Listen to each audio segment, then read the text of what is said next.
Meanwhile, more drama about another royal, Catherine, Princess of Wales. More media hoo-ha that she apparently photoshopped tiny details of this wonderful picture of the late Queen with the great-grandchildren.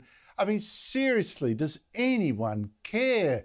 But more serious is that staff at the hospital where Catherine had abdominal surgery for some undisclosed issue actually tried to access her private medical records. I tell you, Patrick, all this must be getting too much for the poor woman.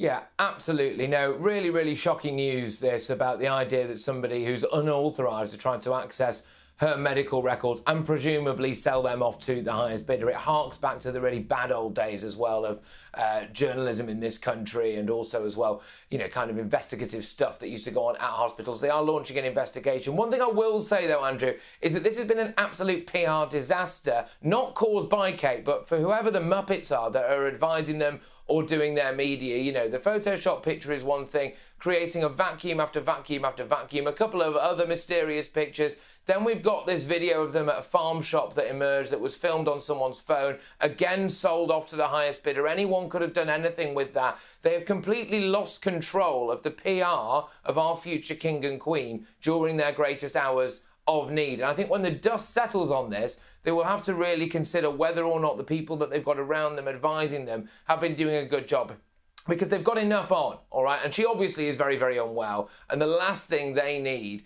is situations like this taking place at the moment. I don't know why they just didn't auction off the original untouched photo for charity, make a joke of it and a good cause of it, and that would end that. But Patrick, good news. I think we're now past peak woke. Common sense might be becoming more common. Maybe I'm a dreamer. I'm a huge James Bond fan, the films and books. Couldn't believe that the next James Bond, after Pierce Brosnan and after him Daniel Craig, could even be a woman, some said, or a black man, or even a black woman. In fact, in the last film, there was a black woman briefly taking over as 007. We're now told by The Sun it looks like being British actor Aaron Taylor-Johnson, although the BBC says that's not true. Patrick, he looks quite all right in a way, but not quite right, does he? Well, I suppose you can work wonders, can't you, in the film industry? I think the BBC say it's not true because they don't want it to be true. We all know who the BBC, I'm sure, would want to have as James Bond, and that is Dylan. That is Dylan Mulvaney, OK? It's time to have Dylan Mulvaney as James Bond. No, look, shock horror, OK? James Bond is a straight white male. Don't mess with Bond. Bond is a hunky man, a bit of a womanizer who shoots bad guys. He is not an electric car driving, pink hat wearing vegan. He's a Scottish orphan.